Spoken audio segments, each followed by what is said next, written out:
বলছি বলছি শোন, ঠান্ডা হও। বলছি তোমার জন্য না আমি আজকে একটা গিফট এনেছি। কি গিফট কেন আমার জন্য?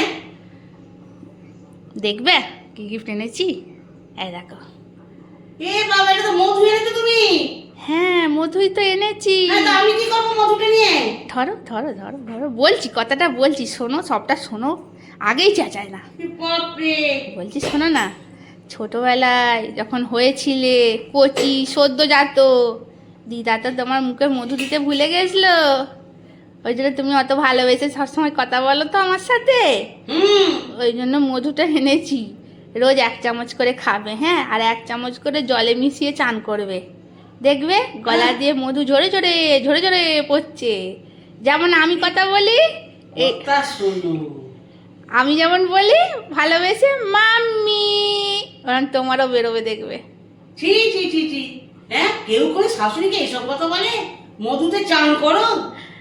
মধু জন্মই শুনি না বাবা এরকম মেয়ে। এ বাপরে বাপরে। ও আমার জীবনটা অতিষ্ঠ করে মেরে দিচ্ছে রে। কি করবো রে? শোনো না, কি শেষ করবো জানি না বাবা বাবা। শোনো